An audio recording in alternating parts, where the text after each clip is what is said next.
What's up, everyone? Welcome to the Tell Me More podcast presented by the Real Estate Cheat Code.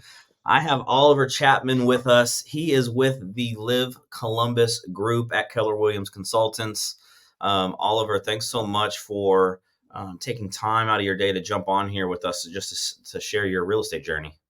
Of course, John. Just happy to be able to connect with you. Been watching you for a long time.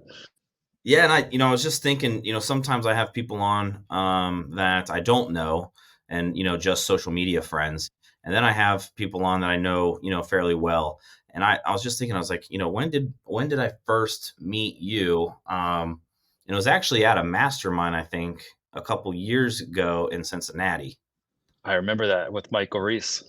Yes, yes, yes. So, and I know, just from social media and just following each other there, obviously, seeing what you're doing in the real estate space. But Oliver, what we do here is we always start from the very beginning, because I always find it interesting and fascinating, where people kind of grew up and like, family backgrounds and, how does that play a role into real estate? Because the majority of people that we have on here, real estate is not a first career choice. There's been a few people that I've had on here that's like, yeah, at 18 I got into real estate, or I've had some family, but for the majority of us, it's like third, fourth, fifth choice. But so for you growing up, what was life like for you?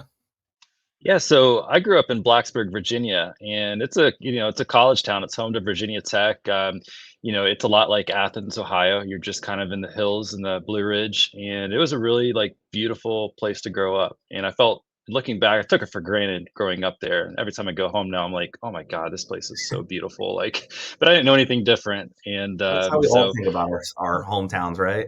right, you couldn't wait to leave, and then you get out in the world and you come back and you're like, oh, I had it really good here. So what did you play sports? Any hobbies? Obviously, being in a college town, football's probably the thing. Yeah, so really into college football. That was growing up with dad. Dad was really like a booster. He was a restaurant. So both my parents are entrepreneurs. My mom was a realtor. My dad was in the restaurant bar business, but he was really connected, tied to the university. Did a lot of their catering. Was a booster for the cheerleaders. So we grew up going to basketball games, football games, and that's just that was life in Blacksburg. And I would play a lot of sports. I played every sport you can imagine, but I got really good at golf, and so by middle school, that was my sport, and went all in with golf. And then I was traveling all over the eastern, southern, seaboard, just playing in top level junior golf events. And was just pretty privileged to grow up on a golf course, and just have those resources. And but yeah, if anybody knows me, I still love golf. Yeah. Talk about the one thing that they don't teach us in real estate school is the mental side of our business, and Right. I don't know a better sport that can help with that piece I of was it. thinking about this today, and I said it's golf's such an individual sport, and when you get into real estate, again, you're a sole proprietor. I mean, it's all you, and Yeah, you get into it you get out of it what you put into it. But I was like, man, there's so many parallels to golf, and I really think about it, and I never quite equated it. Did that help me get to where I am today? yeah. So I got to ask because well, a couple of things about growing up. There have been several agents on here where parents or aunts or uncles have been in the real estate space. Where did you fall on growing up and your thought, like, are you I'm never going to get into the business as a kid growing up, or I knew I was going to get into the business when I got older? Such a funny question. My mom told me, I don't remember this, but my mom told me she was the one running me around to all my soccer games and baseball practice and this and that. And one day I told her, I said, because dad was always at the restaurant. Dad was 24/7 at the restaurant. And I looked at mom, I said, I want your job one day because she was always around. Yeah, And so I never remember saying that. And then, by the time I got in my college and early 20s, I never thought of becoming a realtor. And we'll get to that yeah, later. But yeah. yeah. I always find it's like 50-50 split. It seems like when I've asked those agents that, and I'm just always so curious because it's like some people are like, no, never. Like parents were always busy, on the phone, and some. But Yeah. did you have the entrepreneur spirit growing up because you were around, your family was in that life? Yeah, definitely. Because I never saw my parents have an actual job. They were both entrepreneurs. With real estate, they spun that off into a real estate portfolio and property management. Again, my dad just always being in the restaurant and bar business. I loved his spot. I mean, I grew up, he had an arcade too, and I grew up in that arcade, bringing my friends and, kind of get, in school, like, you made friends that way because people like, oh, you're the arcade kid. We want to come hang out with you because your dad gives all the free tokens to play the games. So after high school, obviously you played competitive golf. Did you end up going to college for golf? Did you end up just going to college to study, or what was that next Yeah. step? Yeah. So golf led me to Ohio State, and I don't like to tell people I played for Ohio State. I was recruited to play at Ohio State, and when I got to school here, and one actually even more than golf, I came here for football. I wanted wherever I went to college, I said they better have a good football program. And so during my recruiting visit to Ohio State, we went to a night game at Purdue. It was epic, and I was like, this sold. Like this is all I need. I didn't even go to any other visits to any other schools. It's like it's going to be Ohio State. But as soon as I got to Ohio State, I had some shoulder issues, and we were in tryouts, and you got to go through a physical at the NCAA, and I couldn't pass the physical, and I kind of had an ultimatum: either you get your shoulder, fixed, or we can't really have you a spot saved on the team. And when you're 19, I didn't think anything was wrong with me, and so I just said, no, I'm not doing this stupid surgery.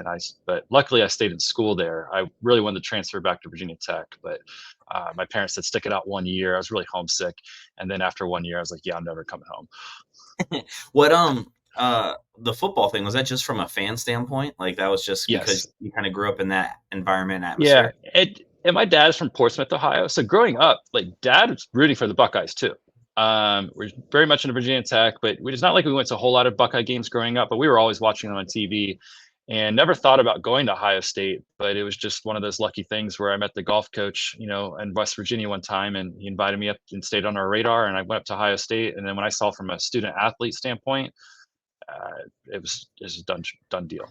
I'm curious, is there anything that you learned through that process of recruitment that has helped you with the real estate side? Like, I always personally, I don't really look at a lot of things within the real estate business. I try to look outside of real estate to look at best practices or the way things are done to then bring it into real estate. And I'm just thinking like, you going through the recruiting process is similar to us trying to go and find clients. Was there It any is. away from that experience that has helped you now?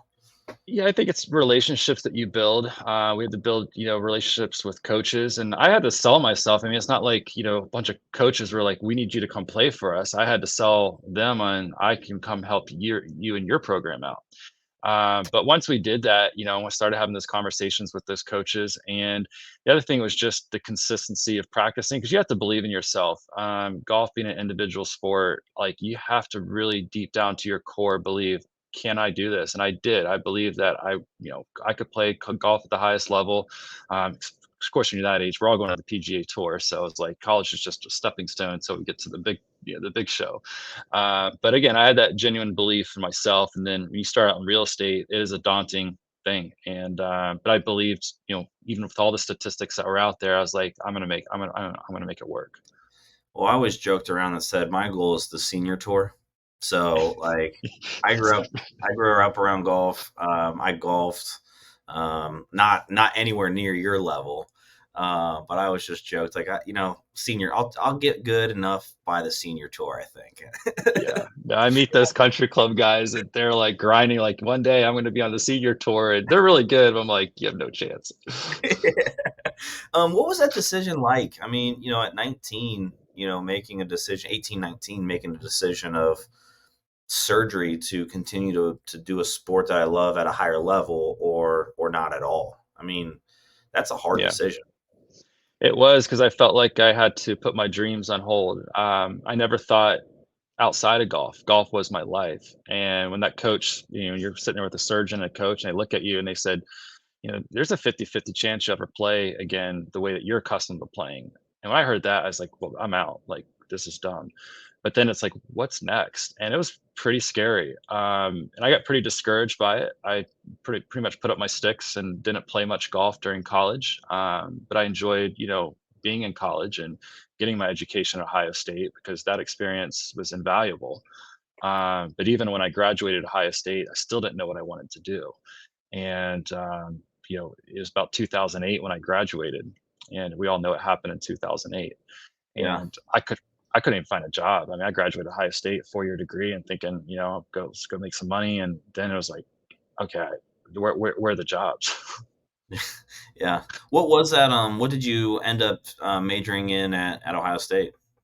So I was a strategic communications major, and Okay. to this day, I couldn't even tell you what that means. I'll be really honest about it because it's not what I wanted to do. I just did it to appease, like, that's one of the pillars in life, get your college degree. And Yeah. so I was just there to get the degree. I didn't want to be in media, and I didn't know what, the degree was really going to get me. So I just wanted to graduate. Yeah. So what was your career path like? Lead me up from graduation to up into the decision that you decide I'm going to go get my real estate license. Yeah. So this is where my story, I really love this part of my story is, when I graduated, there was no hiring, and this, I'm gonna have 6 figures and still loan debt. It's like God. But this kid one day was on campus, and he knocked my door, and he was selling cable, and he sold me on AT&T Uverse, and I said, how much money did you make from this? He's like, I'll make about $200. I was like, so how many sales do you do a day? And he's like, typically 2 to 3 sales, and sometimes more. And I was like, okay, well, that's a lot more money than I'm making right now, which is like zero. I said, are you guys hiring? And of course, in the door-to-door world, they're always hiring. And so we went into, I just jumped right in, and I show up at this, it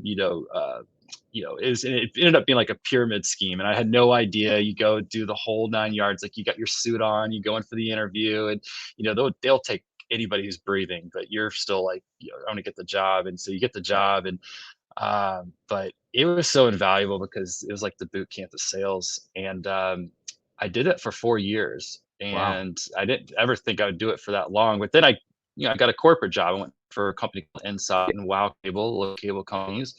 Um, and it was cool because when I went to those orientations, I'll never forget, there was 2 NFL guys that were sitting in my orientation. And I'm like, one was Josh Harris, played for Coach Meyer at Bowling Green.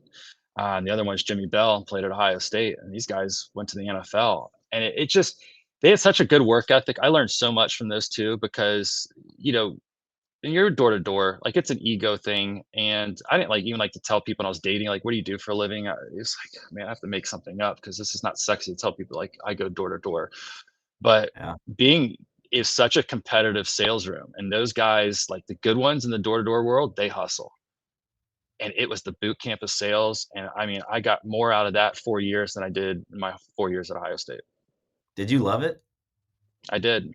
Yeah, I loved it. I loved the wins. I would call home to my mom every time I would make a sale, sit in my car, cried a lot. There's days where you're just like questioning, like, where did I just turn in my life? I'm going door to door, and it's hard out here. It's snowing. It's 100 Yeah. degrees. And if I don't make a sale today, I don't eat. Yeah. Well, it's one of those things too. Like at that time, I went to Ohio State in 2007, graduated in 11. And I always say like probably my era, maybe a little bit after was probably, and maybe not, like that last group of kids where the parents were still saying, go get a college degree and you're going to get a great job, and Yeah. like, even when I got out there, it really wasn't, I mean, it wasn't terrible, but it wasn't great either. And, Yeah. you know, you went for a 4-year degree and now you're door to door sales. I went for a 4-year degree and 3 weeks later I started in real estate, and like, I didn't use my degree for anything, and it's like, Yeah.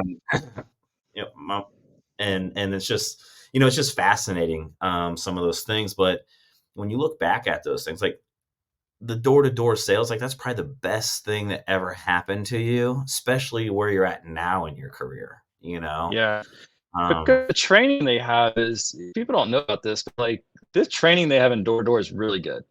Yeah. because it's going to be a high turnover rate, and they've got to get you producing fast, just like in real estate. And that's why, real estate, there's a lot of good training out there. But in door to door, I mean, I learned some things, and I learned how to open up people and make those 5-minute friends, and show indifference when I'm at the door, and indifference with the sale, and how to mirror people, and how to work on my communication skills. And we practice that and practice that. And so by the time I got to real estate, when I started, I had those skills in day one. I was already out there door knocking because I already knew how to do that. I could make calls. I could take rejection. Like, that was no deal. I'm just on to the next one because I'm one step closer to getting that next sale. Yeah. What's your biggest tip? That 5-second friend, that 5-minute friend. It's tonality. People, you gotta speak people's love language. When I'm with people, I can mirror them. So if they want to talk really fast, I can be really direct and to the point. If they're going to talk and they're kind of long-winded, and they just need a friend, like, I can sit and listen. I'm a great listener. And and that's how you have to win. As I just, like, I can immediately connect with people, because show just show attention to them, like, Mm, really understand who they are and how they like to be communicated with. And if you're good at doing that, they'll stay. I mean, again, if they're ready to tell you no, then they're like, this guy's just like me. And then you just keep going, and then it leads to something. yeah. I mean, I always tell people The Wolf of Wall Street is, to me, like a great sales movie. And Yes. I was fortunate. I came up in coaching through Mike Reese and Jay Kinder, right? Like they're Kinder Reese, NAEA, like that's what I was brought up on. And in real estate. And they went and paid for Jordan Belfort's training. And I have access to Jordan Belfort's Yeah. training. And he talks about it all the time: speed of speech, tonality, and enthusiastic, right? So like if you're making calls, right, you got to be enthusiastic as hell, sharp as a tack, right? And you have to know how to speak and talk. I forget exactly what he calls the third thing, but you Right. have to come across the phone with authority, basically, right? You do. Um, Yeah. Because they'll sniff it out. That awkward pause, and now, the conversation doesn't have anywhere to go, and you're both like, all right, I want to get off this phone call. Versus when you get really good with communication, they're hanging on to every word that you're saying when you speak. yeah, And another thing I was going to say, that 5-minute friend, we were taught when we were walking up to the door, is you have to be able to pick out something that you can relate to them by. So I was looking at, like, bump stickers to the car. I was looking if they had, like, a dog leash somewhere, because I knew they're gonna have a dog in the house. If maybe it's their kids. But again, I was looking something really quick that we were going to make a connection with. And so if it was like a Steelers bumper sticker, I'd walk up to the door. I said, dude, love your bumper sticker. Are they gonna tell me to leave now? No. no, right, right. Yeah, I mean, it's one of the things. I have a client right now. It's a lead I connected with here recently, and they have a 330 area code. And I was talking to Josh Uminski about this because he's from Akron, Canton, and I grew up south of Youngstown. And every time you see a 330 area code, it's like, hey, what part of Ohio are you from? Like, what part of Northeast Ohio? Because and I have a lead that it literally the dad lives in the Youngstown area, and That's right. he's on my website looking for his son that's down here in school. And I was like, hey, like I grew up, and you start naming the towns, right? And it's like, oh, so then it's just That area code, because it means something. Like, if I see, if yeah, I'm from Virginia, like, I'm always like, who is it? I get very interested really quick, because I know that culturally we're going to be a little bit the same. We grew up in the same area of the world. And so there's just that little bit of connection, and it works. yeah, yeah. I love that.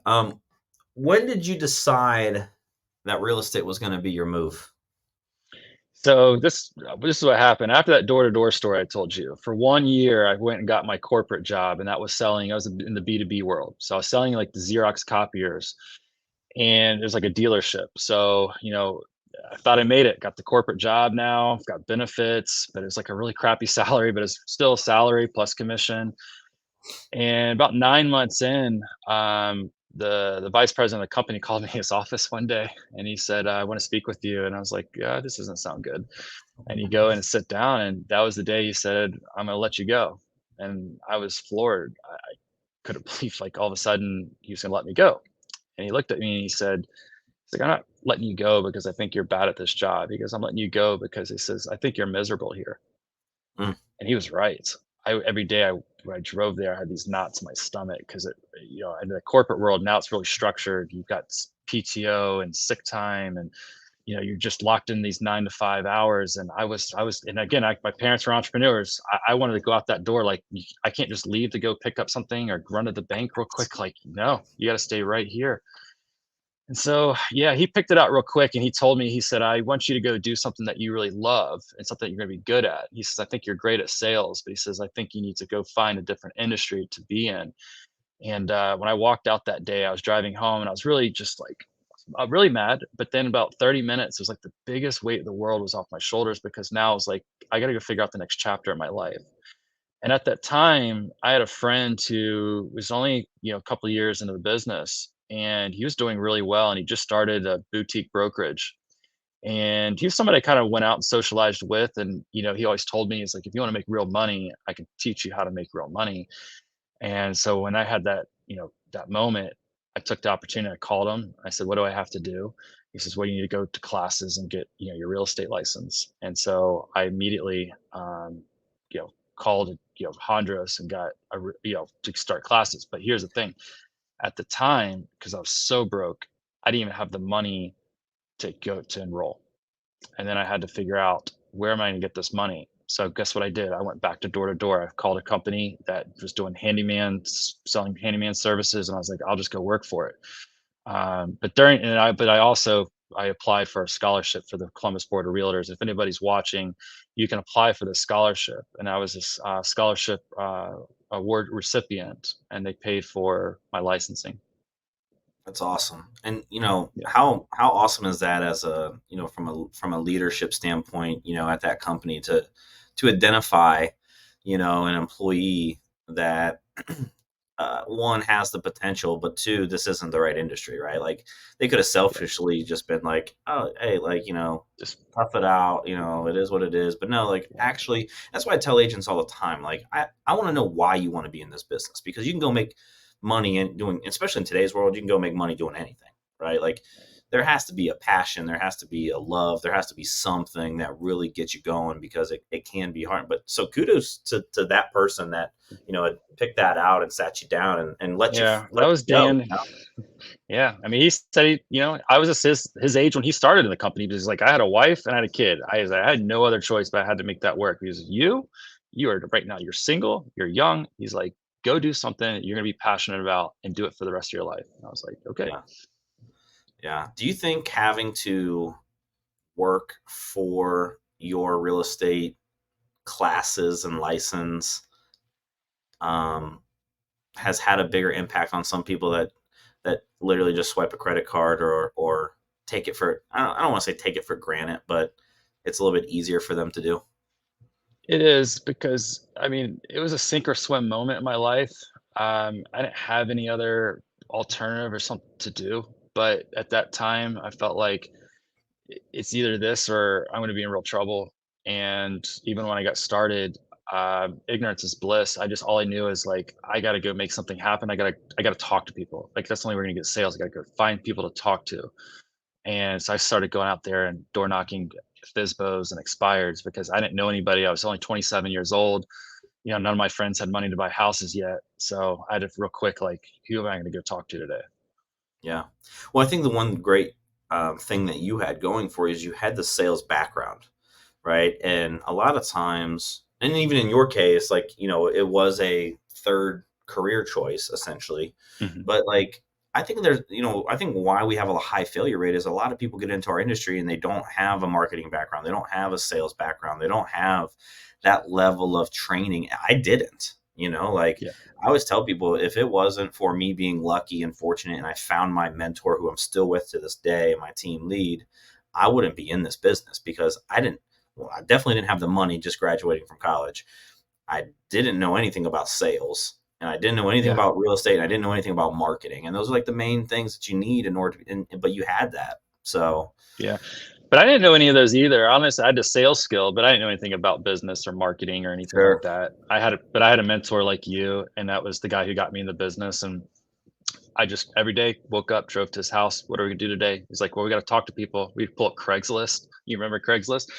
And go just call people on Craigslist. And then I'd go out and he'd hand me a list. These houses are expired. Go see if they still want to sell. I was like, I just do anything he told me to do.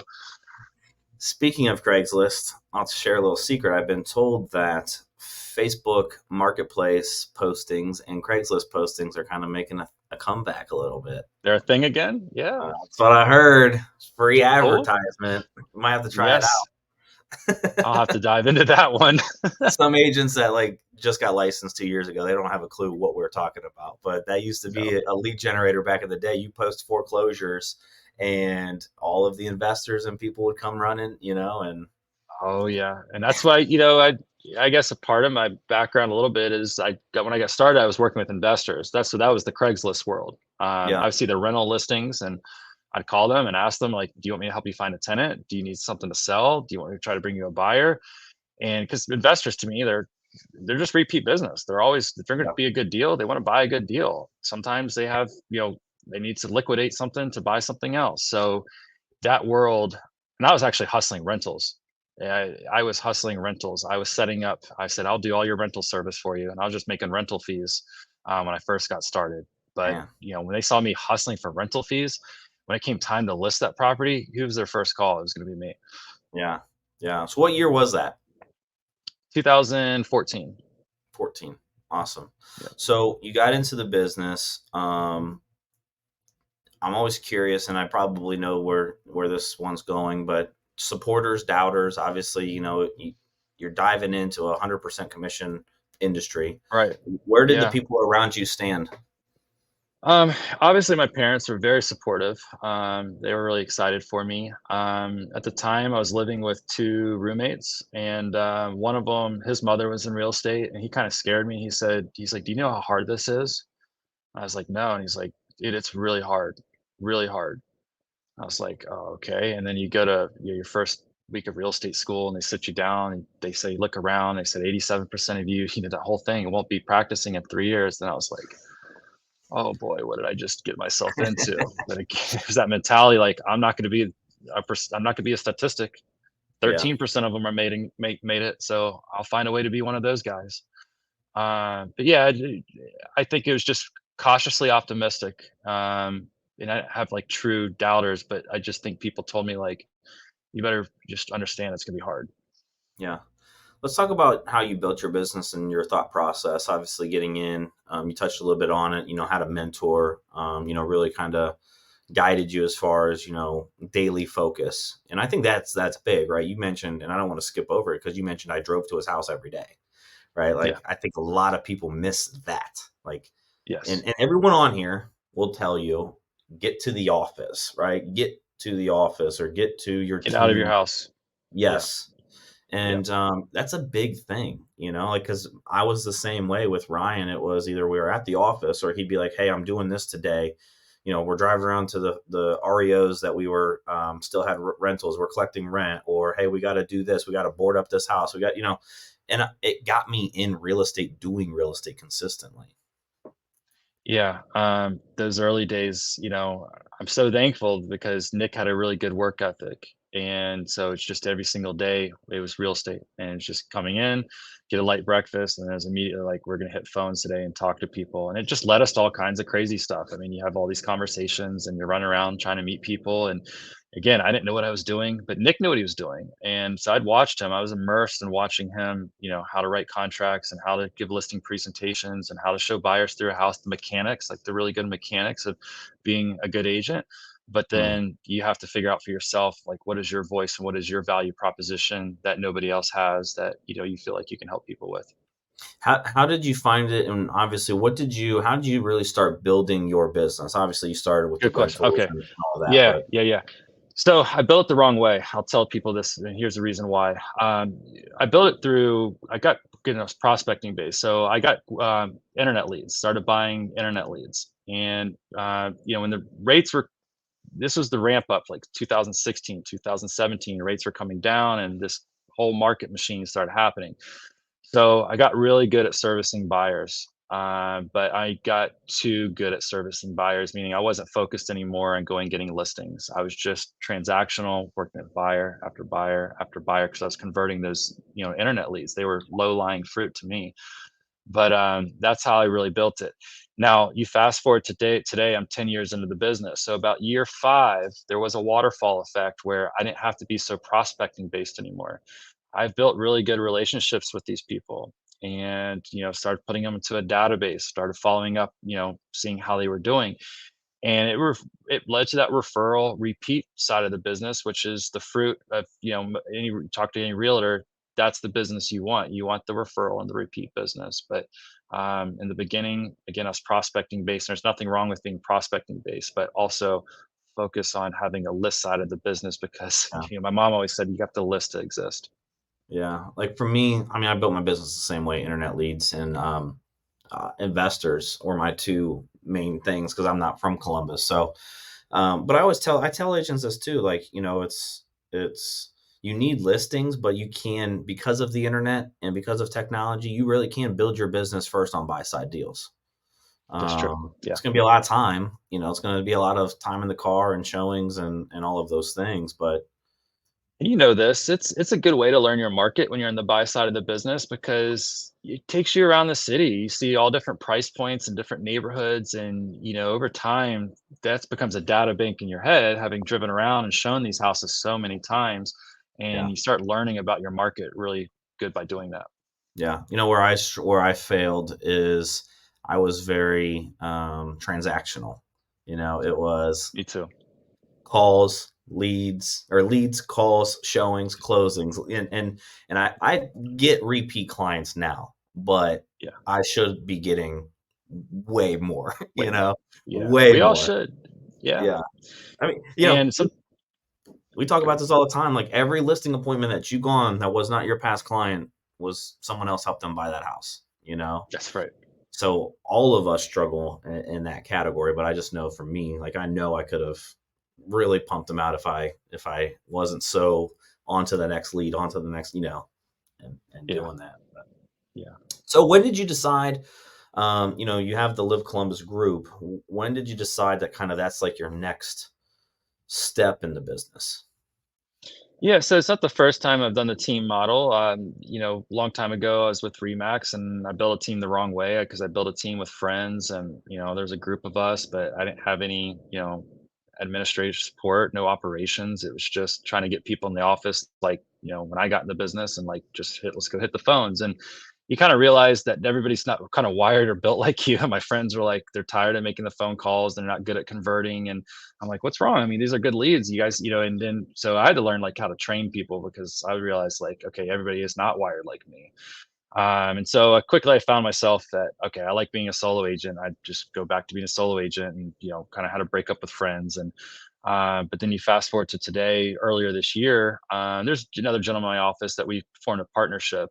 And I finally, the Live Columbus has a bigger vision, it has a brand vision about experiencing Columbus. And that's what I want to start focusing on, is telling a story and telling about the experience because Columbus offers so much. This is just such a fantastic city. It gets such good publicity. There's a lot of people are going to be moving here. So I want to tell its story and I want to leverage through a team to be able to do that and get more into the social media space. So that's kind of how Live Columbus was born. That's awesome. I want to kind of pivot to kind of like future, and where you really, you touched on it a little bit, where you really want to go and to, build and all of those things. What's a goal that you're really looking to accomplish in the next 12 months?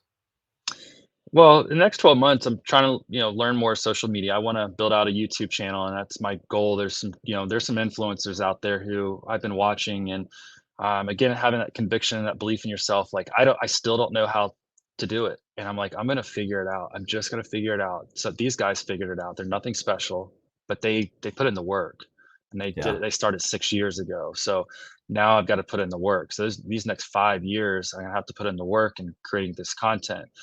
But the other goal for me and anybody who's watching, if you're getting into real estate or in real estate now, you have to be able to buy real estate. There's no retirement package in real estate when you get a real estate license. The money's good, but it's transactional, and you got to build your wealth. And I saw my family firsthand, when my family sold our family business and they bought a student housing 12 unit property.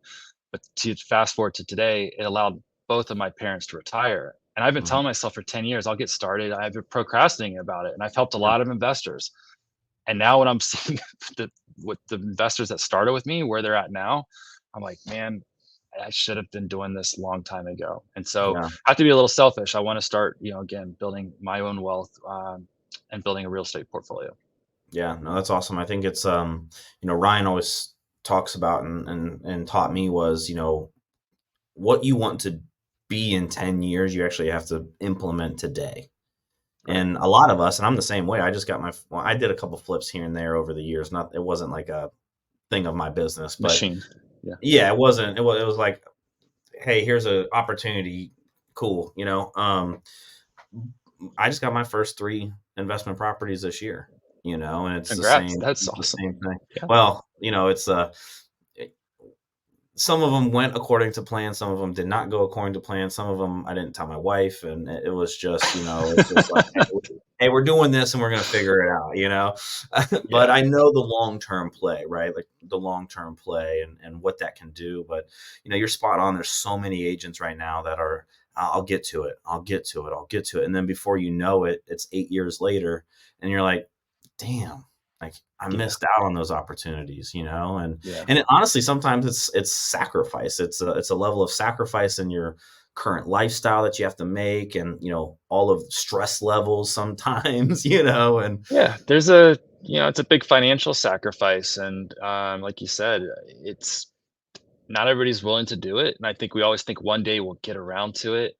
And you have to be careful because, like I said, I've looked up and like 10 years have went by. And yeah, so still young, still can make it happen. And that's why, but like you said, for that 10-year goal, like it starts today. yeah. What's a 5-year goal for you? Yeah. So the 5-year goal, like I said, it takes about 5 years from people I've watched in the social media world to like really build their influence. And again, I want to tell Columbus's story. And I think in this 5 years, it's just kind of going all in on YouTube.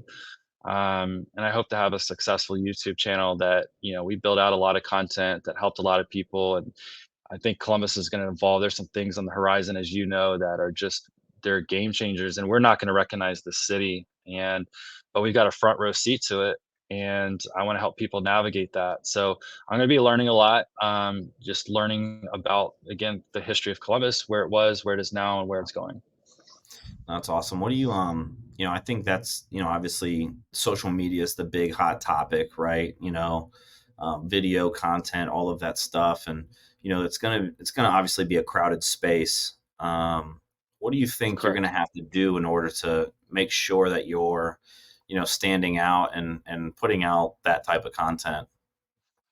It's just consistency. I don't think there's anything special. It's just like in real estate. You don't have to be special to do this. You just have to be consistent. I think we do get caught up in like the perfect scripts and making our marketing look perfect, and it's always in perfect action, and you don't want to put it out there because it's just not perfect. And I'm a victim of that all the time. And you just look where everybody began is because they were consistent. And if you're consistent, you're going to keep getting better. You're going to build that muscle, and one day you'll look up and it becomes second nature and it's easy, and Yeah. you'll be so much better for having done it. Yeah.